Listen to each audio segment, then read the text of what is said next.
Hello everyone, good day, and welcome to our first module for our class Introduction to Sociology. And for this module, our goal is to have an overview of sociology as a discipline.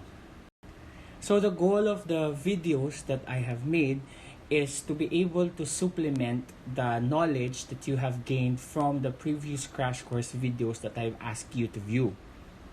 So the goal of this video is to be able to summarize the important points and concepts that have been discussed in the crash course videos. Number 2, to be able to introduce to you some of the concepts that were not included in the crash course videos, but I believe that these concepts are very important to be included. And number 3, to be able to contextualize the concepts that you have learned in the Philippine setting. So, as it has been explained in the video, sociology is defined as the science of society, social institutions, and social relationships, and the relation of these concepts to human behavior. So, as it has been discussed, sociology belongs to the large group of sciences we call social sciences. And also, we have learned that Auguste Comte is the father of sociology, but at the same time, Auguste Comte is not just a contributor to sociology, but also a contributor to philosophy by being able to set up the positivist philosophy, which is used not only in sociology but in other social sciences as well. Positivist philosophy is one of the foundations of the scientific methods that we know now. So, a short history, Auguste Comte lived in 19th century France, and we know what is happening in 19th century France. There's a lot of industrialization, and there is a social change or societal change moving towards modernity. There is an increase of scientific inquiry, there's an increase of rational thought, and also at the same time, during that time, there is a decreased influence of the previously very influential social structures such as the religion and family, and European states have becoming more individualist rather than collectivist societies that they used to be. And the sociological perspective has also been discussed, and of course, sociological perspective, as it has been explained, is seeing the general in the particular behaviors and seeing the strange in the familiar things and behaviors found in a society. Very much related to the sociological perspective is the sociological imagination. Sociological imagination is basically a practice among sociologists that has been introduced by C. Wright Mills. And C. Wright Mills basically defines sociological imagination as thinking oneself away from the familiar routines of daily life and making public issues out of personal troubles. So it means that in order for you to think like a sociologist, you should not always take everything that you see and everything that you do and other people do as given. We always try to question the reasons why certain people do the things that they do, and always remember that there is always a social factor that influences behavior that is intentional or non-intentional. So to just give you an example at a local context on how we can apply both the sociological perspective and the sociological imagination in our everyday life, let's talk about drug abuse. So as we know, drug addiction is a very, very big issue in our country, and not only just in the Philippines, but in many countries of the world. Now, one can argue that a certain person can get addicted to drugs because of his personal issues. And it is true, there are a lot of biological frameworks that try to explain why a certain person gets addicted to drugs. But as a sociologist, we have to see that behavior, that seemingly individual behavior of getting addicted to drugs, in the context of the local setting or the social setting where it is found. So first and foremost, we know that drug addiction can be a maladaptive coping mechanism against stressors in life. And of course, sometimes the stresses that we experience are also very much socially caused. For example, you can experience stress in your family, you can experience stress in your work, you can experience stress in the political climate of a certain country, and all these stresses can make you lean into maladaptive behaviors, and one of them is drug addiction. So one of the ways that we can look at drug addiction and address drug addiction is to be able to see these stresses or stressors. And a lot of the stressors that we see for drug addiction are socially sourced or socially caused. So we cannot say that drug addiction is something that's just individual, but we also have to look at it from a social context.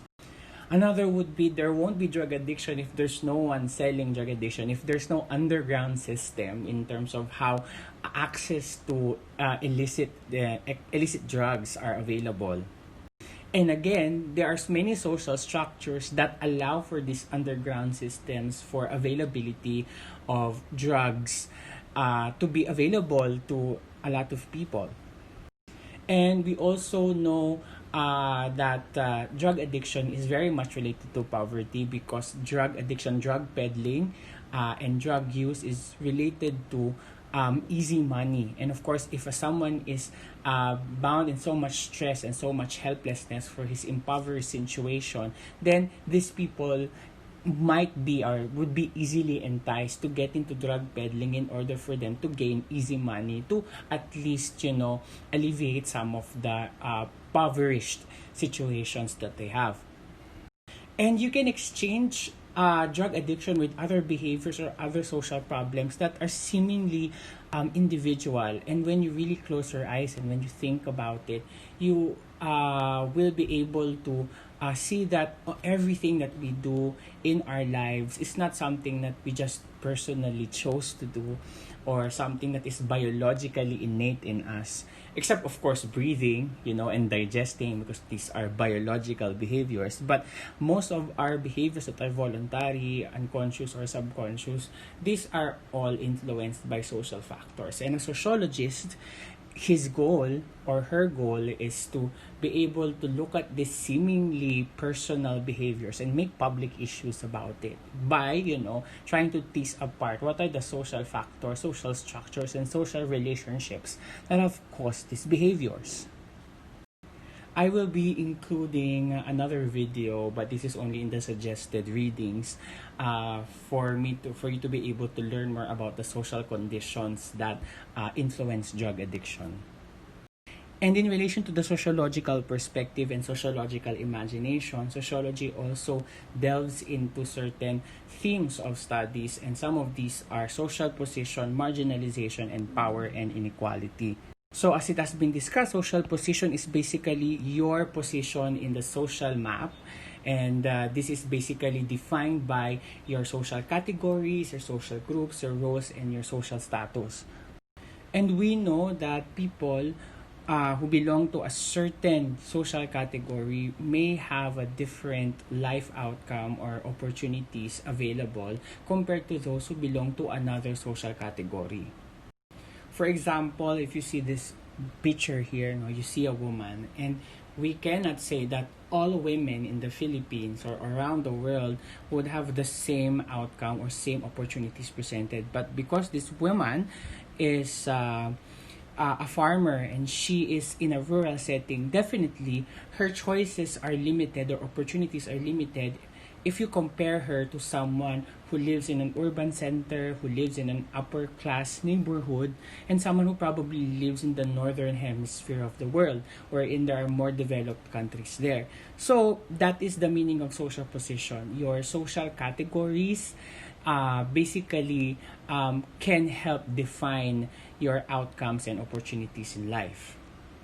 And as we all know, based on your social position, you can be exposed to or not exposed to marginalization. So when we say that a certain group is marginalized, we mean that that group is a minority in a society and they don't have the same agency, opportunities, and the same power as the people who belong to a dominant culture or a dominant society. For example, when you talk about racial marginalization, we know that certain races in the world are being marginalized or being minoritized by society. Just look at the Black Lives Matter movement in the United States. We know that people of color, including black people, have lesser opportunities in the United States, and also their lives are, exposed to more dangers and discomforts compared to their white counterparts.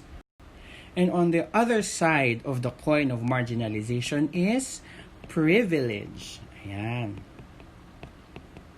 So privilege is basically, a characteristic or a social category that a certain person has that exposes him to better opportunities in life compared to those who don't have that social status. So in the world, heterosexuals have more privilege compared to LGBTQIA people. People who belong to the upper class have more privilege compared to those who belong to lower classes. People who live in developed countries have more opportunities or are better off compared to their underdeveloped and developing counterparts. White America has better privileges compared to the people of color. So these are examples of how social positions can basically predict the extent of power a certain person has in order to be able to shape his own destiny. And of course, it also describes the extent to which there are inequalities in a given societies.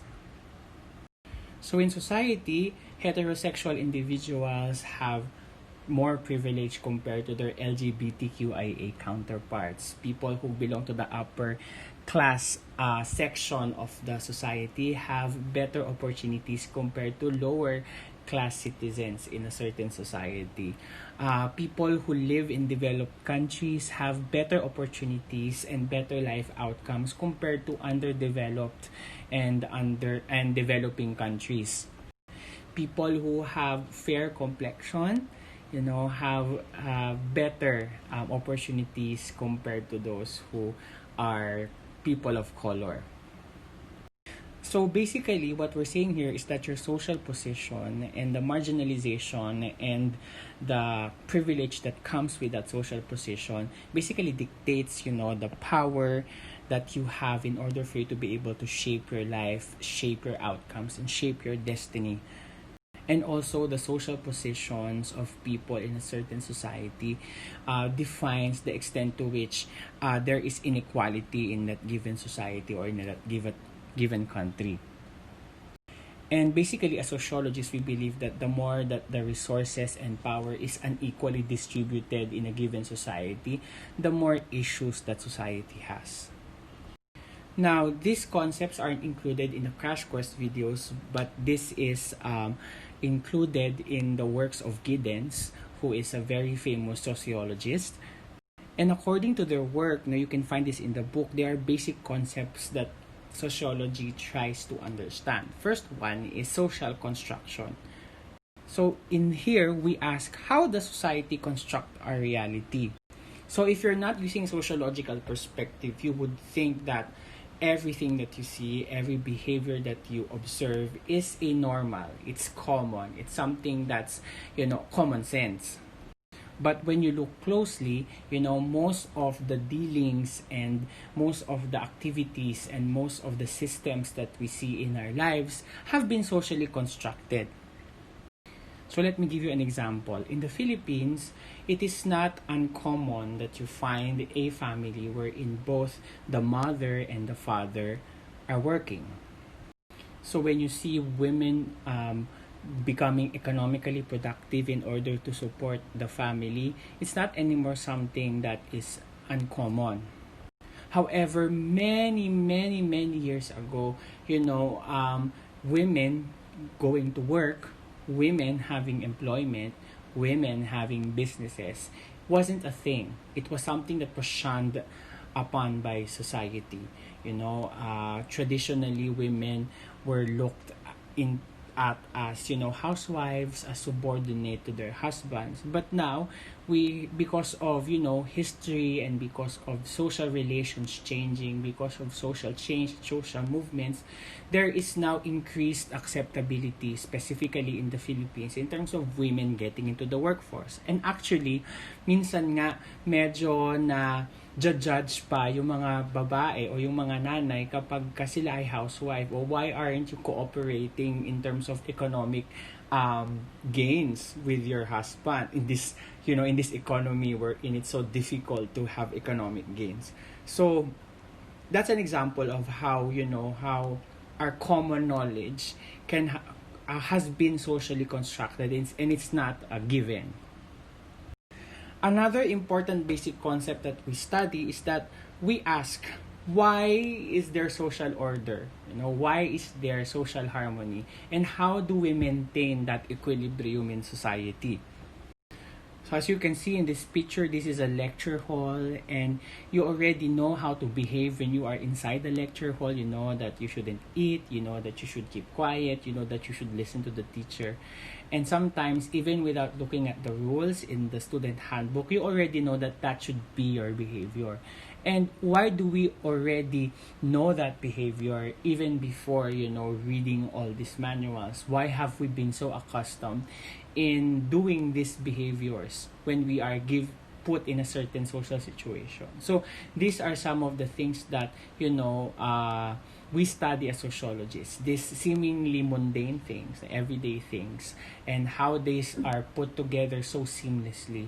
How do they contribute to the larger social equilibrium, social order, and how do these contribute to social harmony in general? Another emerging concept in sociology is agency and structure. So when we say agency, this is the extent to which individuals can determine their life outcomes, can shape their destinies, and be able to have more opportunities in front of them. The extent to which your behavior can be individually sanctioned. And when we talk about structure, what is the extent that society, social structures, social institutions, and social relationships can constrain your behaviors? And we understand that those who belong to a privileged sector of society, they have better agency compared to their marginalized counterparts. Richer people, white people, males, and straight individuals, able individuals have more opportunities and have more power in order to shape their own destiny. And of course, those who belong to marginalized sectors of society are more constrained by the structures that they belong in. They have lesser agency. So basically, the behaviors that we take, the decisions that we make, and the paths of our life is a negotiation between our agency and structure. Let me give an example based on my personal experience. So when I was younger, I've always wanted to become a professional musician. I had an above mediocre skill in terms of playing the piano and doing songwriting. However, when I was younger, our family was still very poor, and sending me to private school during those times was very hard for my parents. So as much as I wanted to be a part of a formal music program, like piano lessons or even getting a bachelor's in music degree, was not something that was available for me as an opportunity. Most of the decisions for my education and my career were geared towards, better economic opportunities. And during that time, in our community, in our family, being a musician was something that we liked, but it was not something that we felt that could bring us to a better economic position in the future. And sakto, during that time, there was an increased diaspora of Filipino nurses going to different parts of the world. And there are a lot of success stories about, how nurses are earning so much better than most, doctors in the Philippines. Even doctors in the Philippines were applying to become nurses in the States because it was a very lucrative job. During that time, my parents really didn't have the funds to send me to a good private school. So they sought the help of my titos and titas in the States. And my titos and titas in the States said that, yes, we will support your college education and we will pay for your tuition, but take up BS nursing. I loved being a nurse. I love learning about nursing. I love learning about health and stuff. However, it was obviously not my first choice. My decisions were constrained by the opportunities that was available to me because I was coming from a lower middle class sector of society. And probably in your own lives, you can look at how your dreams, your destinies, how your aspirations are shaped by the things that you could achieve based on the social position that you have. So, in my personal story, my agency was overshadowed by the constraining structure. And this overpowering of the structure has influenced the outcomes of my life. And this is also the same for most people in our country. Another important thing that we study in sociology is social change. No? How does society change and why does it change? What are the factors that contribute for society to go from this, to a poor rural community to an advanced state like this? How do agricultural societies become very advanced post-industrial societies? So these are also some of the concepts that we study in sociology. In the crash course video, we were also able to discuss that in terms of scale, sociology can be macro, and we study about social institutions, social classes, social categories, and it can also be micro, wherein we study about social interactions. So let's give an example. Let's talk about reproductive health. Reproductive health. Ayan. So, a macro question for reproductive health in the Philippines would be, what is the difference in the family planning behaviors among families in upper class communities and lower class communities? So, we talk about, whole social categories as influencers of family planning behaviors. A micro question for sociology in reproductive health would be, how do indigenous couples negotiate what type of family planning behavior they're going to use for their household? So the focus here is more on the interaction between the husband and the wife. But again, as we look at it, this macro sociology and micro sociology are very much related to each other.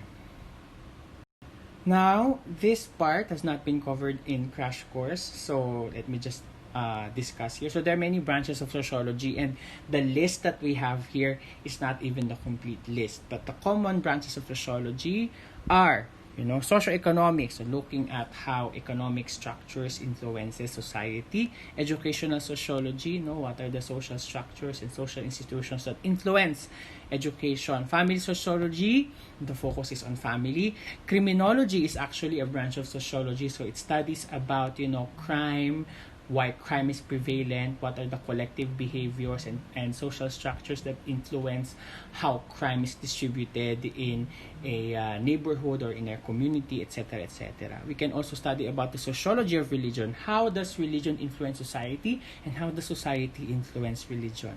We can also learn about sociology of science, or you've had this, or you will have this. I don't know if you've had this already, but your LCC course, your STS, is also, it's interdisciplinary, but it was originally from sociology.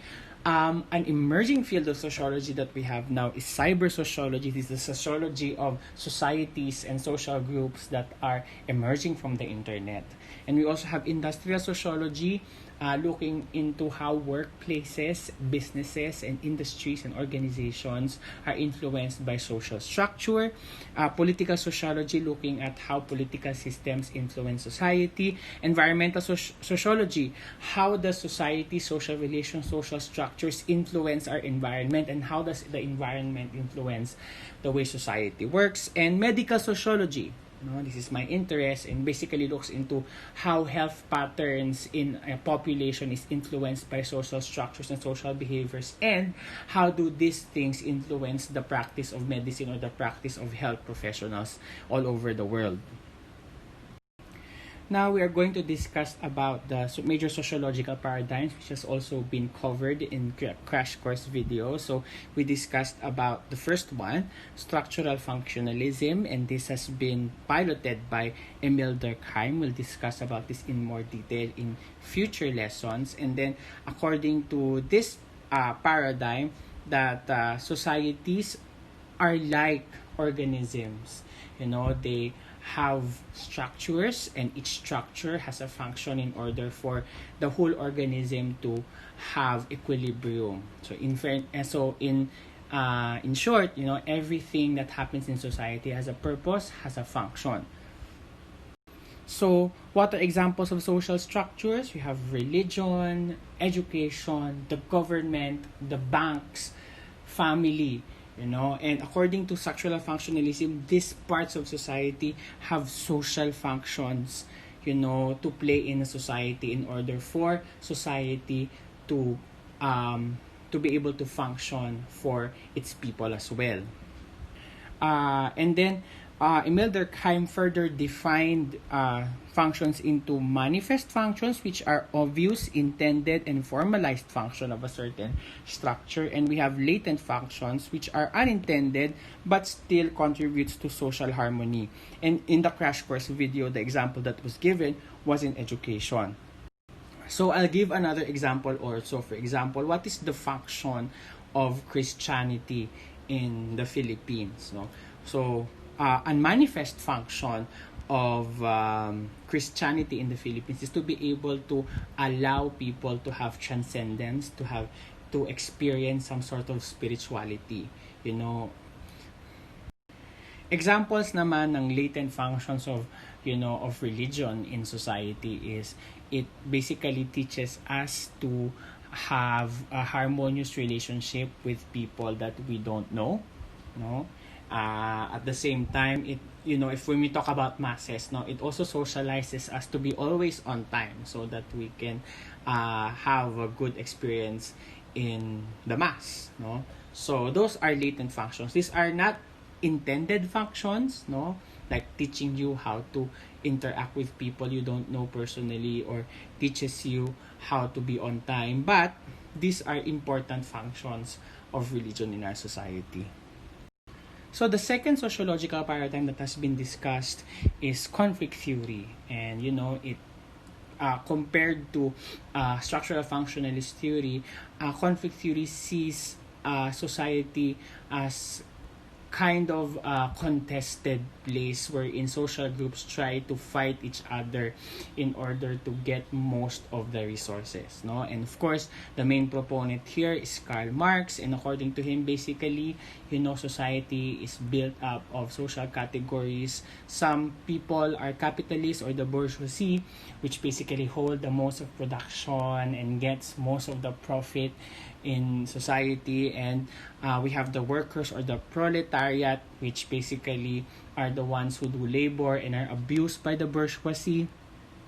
And basically, society is like that. Society has many power struggles. There are many conflicts in between the groups, and this is not just about class, not just about capitalists and workers, but there are also racial power struggles. There are also ethnic power struggles, and also inequality and power struggles in terms of gender differences and sexuality differences. So, according to Karl Marx, society will always be in a state of trying to have power struggles, and the oppressed sector of society will always try to fight for their rights and for their welfare against those who try to abuse them. And finally, the third sociological paradigm, which looks at, microsociology and not macrosociology like, structural functionalism and conflict theory, is symbolic interactionism. And the main proponents of this are George Herbert Mead and Herbert Bloom. And according to symbolic interactionism, the way we understand society is coming from our very meaningful interactions with the people who belong in that society. So for example, if you are inside the bus and you see this old woman standing, what is your reaction? Usually the reaction, if you're a good person, is to offer your seat to this old person. Now, you don't really have to talk to each other about it. The very symbolic act of that person standing, and the age of that person is enough communication for you to be able to understand that this should be your response, to offer your seat to this older person. And basically, that's the first tenet of symbolic interactionism, that humans act towards things on the basis of the meanings that they ascribe to those things. Now, the second tenet of symbolic interaction is the meaning of such things is derived from or arises out of the social interaction that one has with others and the society. So, for example, you see in this picture women in burqa. If you look at Middle Eastern countries, the burqa is a very important symbol, a religious symbol of modesty and submission among women, and this is something that they highly value. But if you go to more Islamophobic countries, just like the United States, when they see women in burqa, it actually has an ascribed idea of fear, no, among those who do not understand the cultural meaning. And this meanings that we attach to symbols like the burqa has been learned over time and has been because of the interactions that we had in society. Like, for example, when the 9/11 tragedy happened, that's one of the, one big interaction that has increased Islamophobic ideals in the United States. So the meanings that we have for Islam, or that certain people have for Islam, has changed because of this very, very bad interaction that these terrorists had with the United States. But remember, before I move on, Islamophobia is bad. Islamophobia is bad. And the third one is the meanings are handled in and modified through an interpretive process used by the person in dealing with the things he or she encounters.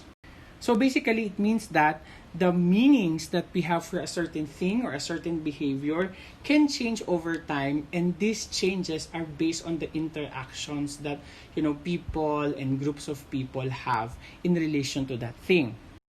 So to give an example, if you see the music videos in the 1990s, you would see lesser music videos wherein the female music artist is wearing very revealing clothes, because during that time it was not that acceptable.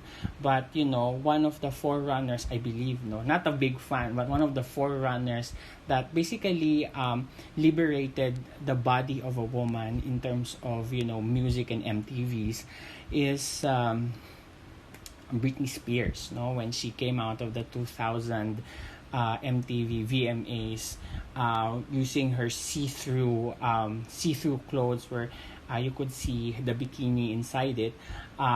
So that's one of the interactions that have changed the way women could, use their bodies and explore their bodies in media.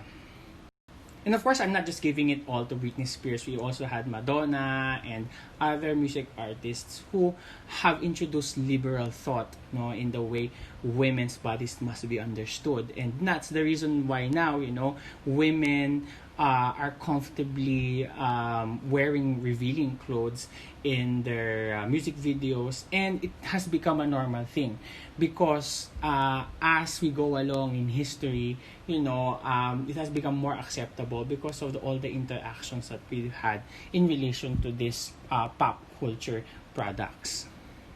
So to review symbolic interactionism, the first tenet, humans act towards things on the basis of the meanings they ascribe to those things. So I'll give you a more relatable example. Meron kunyaring nanligaw sa'yo na lalaki. Yan. So that human or that person, you ascribe a meaning to that person na, that person is a manliligaw. No? And the actions that you have for that person, is coming from an interaction that you've had with that person. Eventually, after some interactions, that manliligaw becomes your boyfriend. Yan, diba? So, we're talking about the same person with the same identity, but because the interactions you've had with that certain person has changed, his meaning to you from a suitor becomes elevated to a boyfriend, right? And then as we've said also, that the meanings you ascribe to a certain person can also change because of interactions. And further, because of the interactions you have that person, you got hurt and you got heartbroken. Now, that person becomes your ex-boyfriend, or probably your enemy, or probably someone who is your most hated subject in the world. But we are talking about the same person, the same identity. But because of the interactions you've had with that person, the meaning of that person has changed through time, from a stranger to a manliligaw to a boyfriend, and now your ex-boyfriend and your enemy and whatever. So that's an example, a very relatable example of how symbolic interactionism influences the way we provide meanings to people, things, and behaviors in our society. So sorry that was a long video, but basically, in summary, we were able to supplement all the learnings that you've had in the crash course videos. We discussed about the definition and the background of sociology as a discipline. We discussed, in addition, some other basic concepts in relating to sociology, such as social change, agency and structure, social order, and social construction. We also discussed about the different branches of sociology, and we also discussed in more detail and illustrated the three major sociological paradigms, which are structural functionalism, conflict theory, and symbolic interactionism.